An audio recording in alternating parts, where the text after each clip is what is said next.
मैं अभय कुमार, इतिहास विभाग, DAV स्नातकोत्तर महाविद्यालय सिवान।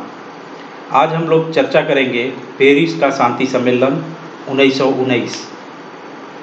प्रथम विश्व युद्ध के पश्चात पेरिस का शांति सम्मेलन विश्व की राजनीति में एक महत्वपूर्ण स्थान रखता है।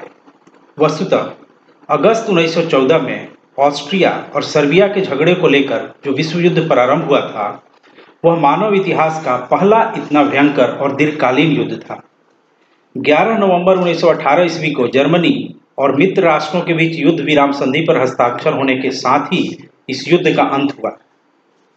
युद्ध में इतने जान माल की क्षति हुई थी कि उस समय के जितने भी दुनिया के राजनीतिज्ञ थे, उनके मन में यह चिंता थी कि अस्थायी शांति कैसे स्थापित हो, संसार को लोकतंत्र के लिए कैसे सुरक्षित रखा जाए तथा जनता के आत्मनिर्णय के अधिकार का प्रयोग कैसे हो।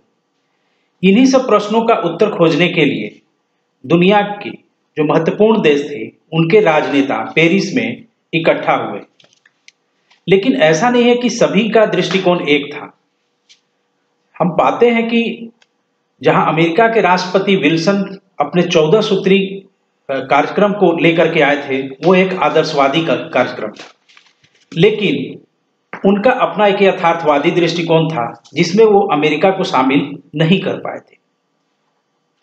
इसके अलावा क्लेमेंसो जो फ्रांस के थे, वो युद्ध को समाज का शाश्वत अंग मानते थे और उनके लिए जो सबसे बड़ी समस्या थी कि फ्रांस की सुरक्षा जर्मनी से कैसे हो, और वह जर्मनी को पूर्णतः कुचल देना चाहते थे ताकि वह फ्रांस के लिए फिर खतरे का कारण नहीं बन सके। दूसरी तरफ हम इंग्लैंड के प्रधानमंत्री लॉर्ड जॉर्ज को देखते हैं। उनकी शांति के संबंध में अपनी अलग धारणा थी। यह भी सच है कि इंग्लैंड में जब आम चुनाव हुआ था तो इंग्लैंड की जनता ने जर्मनी के साथ कठोर व्यवहार करने का नारा लगाया था, परंतु लॉर्ड जॉर्ज एक यथार्थवादी व्यक्ति थे। वे नहीं चाहते थे कि जर्मनी को इतना कुचल दिया जाए कि फ्रांस उनके लिए खतरा बन जाए। वह फ्रांस से आशा करते थे कि जर्मनी के प्रति अपेक्षाकृत नरम और उदार व्यवहार भी रखे। संक्षेप में लॉर्ड जॉर्ज के समक्ष 3 प्रमुख उद्देश्य थे। जर्मनी को एक नाविक प्रतिद्वंदी के रूप में तो मिटा देना चाहते थे, लेकिन जर्मनी को इतना भी नहीं खत्म करना चाहते थे कि फ्रांस जो यूरोप की मुख्य भूमि पर था, वो जर्मनी की तुलना में सर्वाधिक शक्तिशाली हो जाए और इंग्लैंड के लिए खतरा बन जाए। इसके साथ ही इंग्लैंड जो प्रथम विश्व युद्ध के पश्चात हर्जाने के रूप में राशि मिलनी थी, उसमें वह अधिक से अधिक हिस्सा प्राप्त करना चाहता था। इसके अलावा इटली जो प्रथम विश्व युद्ध में बाद में शामिल हुआ था, वह भी चाहता था कि युद्ध के पश्चात जो शांति समझौते हों, उसमें उसका भी कुछ हिस्सा मिले। इस प्रकार सैद्धांतिक मतभेद के कटु वातावरण में पेरिस का शांति सम्मेलन प्रारंभ हुआ। सम्मेलन के सामने सबसे बड़ी कठिनाई थी अंतर्राष्ट्रीय आदर्शवाद और यूरोप के विभिन्न विजेता राष्ट्रों की सुरक्षा तथा उनके जो लालच थे, उन आवश्यकताओं के बीच एक मध्यम मार्ग खोजने की। मित्र राष्ट्रों की युद्धकालीन गुप्त संधियों के कारण कठिनाई और भी बढ़ गई थी। इस संधियों के द्वारा विभिन्न राज्यों ने एक दूसरे को वचन दिया था कि अंतिम समझौते के समय वे एक दूसरे की साम्राज्य विस्तार की जो लालच था, जो लिप्सा थी, उसको भी तृप्त करना था। प्रथम विश्व युद्ध के उदार सिद्धांतों को सामने रखकर लड़ा गया था, लेकिन युद्ध के समय जो समानता, स्वतंत्रता और लोकतंत्रवाद के नारे बुलंद किए गए थे, पेरिस शांति सम्मेलन में यथार्थ के धरातल पर वे चकनाचूर होते हुए नजर आते हैं। पराजित शत्रुओं से अधिक हर्जाना कैसे वसूल किया जाए और जो पराजित राष्ट्र है, उनके भूभागों को कैसे हम अधिक से अधिक अपने में मिला लें, ये सारे चिंताएं मित्र राष्ट्रों की थी।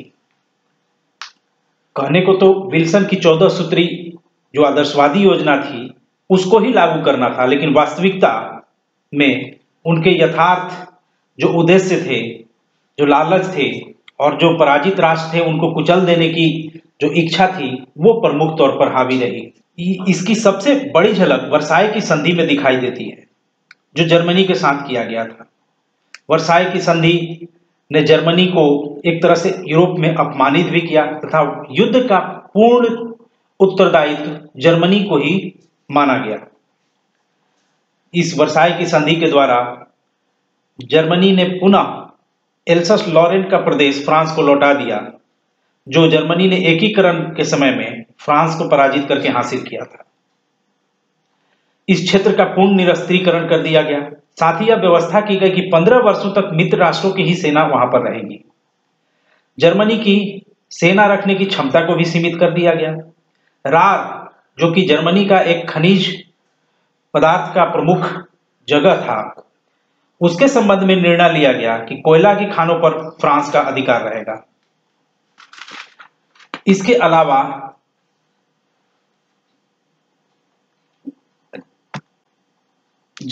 अलावा जर्मनी को युद्ध के लिए अपराधी घोषित करते हुए सैन्य तौर पर उसे पूर्णतः पंगु बनाने का प्रयास किया गया। उसकी स्थल तथा नौसेना पर प्रतिबंध लगा दिया गया। जर्मनी की सेना की संख्या निर्धारित की गई।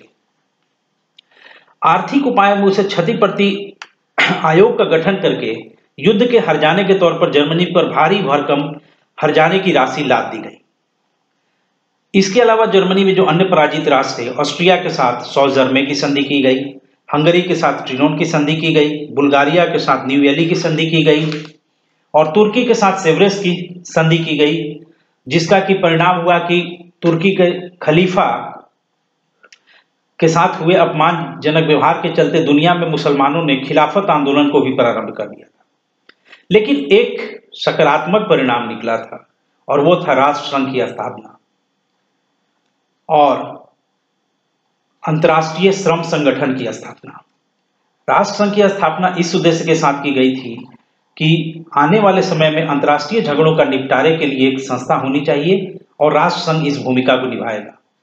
इसके अलावा सोवियत संघ की स्थापना, यानी रूस में जो साम्यवादी क्रांति हुई थी और उसके द्वारा जो श्रमिकों के आंदोलन को एक नई दिशा मिली थी, तो मित्र राष्ट्र जो विजित राष्ट्र थे वे नहीं चाहते थे कि उनके देशों में भी श्रमिकों का आंदोलन हो।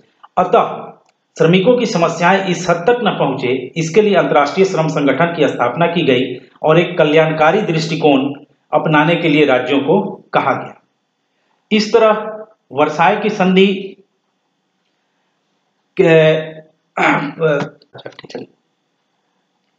इस तरह से हम पाते हैं कि पेरिस शांति सम्मेलन शांति स्थापित करने के लिए एक प्रयास किया गया। यद्यपि यह बहुत हद तक सफल नहीं रहा और 20 साल के पश्चात ही द्वितीय विश्व युद्ध प्रारंभ हो गया। लेकिन उसने जिन उपायों की स्थापना की उसमें राष्ट्र संघ भले ही असफल रहा, लेकिन बाद में वहां संयुक्त राष्ट्र संघ की स्थापना का मार्ग प्रशस्त किया। वहीं अंतर्राष्ट्रीय श्रम संगठन आज तक कायम है तथा श्रमिकों की समस्याओं का कल्याणकारी उपाय खोजने में संलग्न है। धन्यवाद।